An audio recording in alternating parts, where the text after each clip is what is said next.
নমস্কার বন্ধুরা, চপলাস ভিলেজ ফুডে সবাইকে স্বাগতম। আজকে মাত্র 10 মিনিটে সকালের জন্য মজাদার একটা নাস্তা রেসিপি আমরা তৈরি করে দেখাবো। আশা করছি আজকের রেসিপিটি আপনাদের খুবই ভালো লাগবে। আর নাস্তাটা যেহেতু অনেক মুখরোচক, তাই চাইলে বাচ্চাদের টিফিনেও আপনারা দিতে পারেন।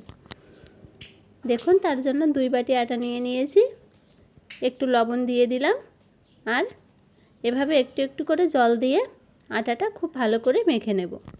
আমার আটাটা মেখে নেওয়া হয়ে গেছে। এবার কিছুক্ষণের জন্য ঢেকে আমি একপাশে রেখে দিচ্ছি। এবার নিয়ে নিলাম 5টা আলু। আমি আলুটা আগে থেকে সিদ্ধ করে রেখেছিলাম। আমার আলুটা যেহেতু একটু ছোটো ছোটো, তাই 5টা নিয়ে নিয়েছি। এবার এভাবে হাত দিয়ে ভেঙে নেব আলুগুলা। দেখুন, আমার আলুগুলা ভাঙা হয়ে গেছে। এবার কিছুটা শুকনো মশলা এভাবে ভেজে নেব। দিয়ে দিলাম একটা শুকনো মরিচ, 2 টুকরা দারচিনি আর 2টা এলাচ, দিয়ে দিলাম হাফ চামচ ধনিয়া, আর দিয়ে দিলাম হাফ চামচ জিরা। এবার আমি শুকনো মশলাগুলো ভালো করে ভেজে নিয়েছি। এই মশলাটা একসাথে গুঁড়ো করলে কিন্তু দারুণ একটা ঘ্রাণ আসবে। এবার দিয়ে দিলাম কিছুটা রান্নার তেল, 2টা পেঁয়াজ কুচি। পেঁয়াজটা আমি ভালো করে ভেজে নিয়েছি। এবার আলুগুলা দিয়ে দিলাম।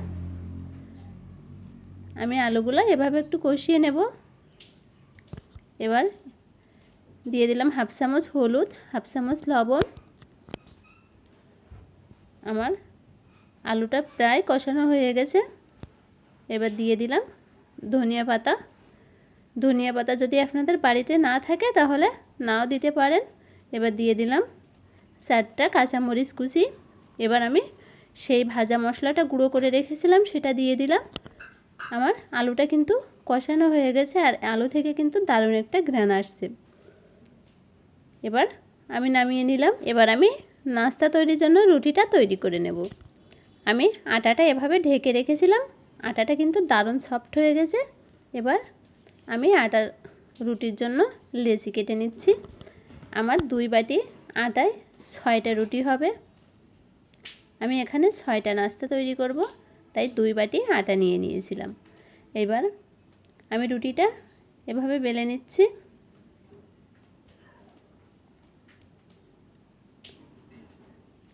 দেখুন, আমার রুটিটা প্রায় বেলা হয়ে গেছে। আমি সবগুলো রুটি এভাবে করে বেলে নেব।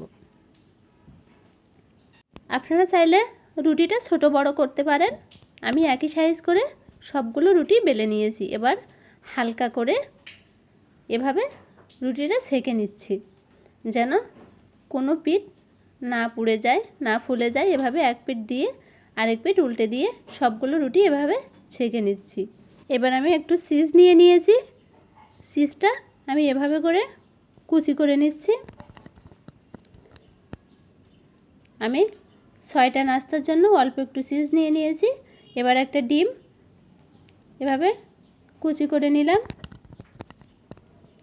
এবার আমি নাস্তার পুরটা রুটির ভেতর দিয়ে দিচ্ছি, দিয়ে ওপরে একটু চিজ দিয়ে দিলাম। এই চিজটা কিন্তু খেতে দারুণ টেস্টি আর আঠারও কাজ করে, যাতে রুটিটা না ছাড়িয়ে যায়। দেখুন, আমি সবগুলো নাস্তা এভাবে আগে থেকে রেডি করে নিচ্ছি। উপর থেকে একটু করে চিজ দিয়ে দিচ্ছি, আর ভেতরে আলুর পুরটা দিয়ে দিচ্ছি। দেখুন বন্ধুরা, দেখতে কতটা সুন্দর হয়েছে। দেখতে শুধু সুন্দর না, এটা খেতেও কিন্তু অনেক মজার। এবার আমি নাস্তাটা ভেজে নেব। যারা তেল কম খান তারা চাইলে অল্প একটু তেল দিয়ে এই নাস্তাটা ভেজে নিতে পারেন। আমি একটু বেশি তেল দিয়ে দিয়েছি। এবার আমি নাস্তাটা এপাশ ওপাশ করে ভেজে নেব। আপনারা বাড়িতে এই রেসিপিটা অবশ্যই একবার ট্রাই করে দেখবেন বন্ধুরা, যদি হাতে সময় থাকে, আর খেয়ে বলবেন রেসিপিটা কেমন হয়েছে। আশা করছি আজকের রেসিপিটি আপনাদের খুবই ভালো লাগবে। আর যদি ভালো লাগে প্লিজ একটা লাইক করে দেবেন। আর যারা নতুন বন্ধু আছেন চ্যানেলটা সাবস্ক্রাইব করে পাশে থাকবেন। দেখুন, আমি এভাবে রুটিটা খুব ভালো করে ভেজে নিচ্ছি। দেখুন বন্ধুরা, রুটিটা দেখতেও কিন্তু দারুণ লাগছে, আর খেতেও কিন্তু ততটাই টেস্টি। আমার একটা রুটি ভাজা হয়ে গেছে। এবার আমি উঠিয়ে নেব। আরেকটা রুটি দিয়ে দিলাম। এই নাস্তাটা তৈরি করতে কিন্তু বেশি একটা তেলের প্রয়োজন হয় না, আর খুব সহজে তৈরি হয়ে যায় মজাদার নাস্তা।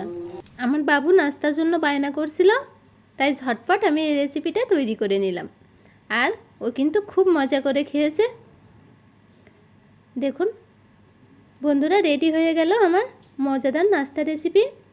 আমি এভাবে উপর দিয়ে সস দিয়ে দিয়েছি, আর ভেতরে পুরে ভরা এই নাস্তাটা একবার খেলে আপনাদের অবশ্যই ভালো লাগবে।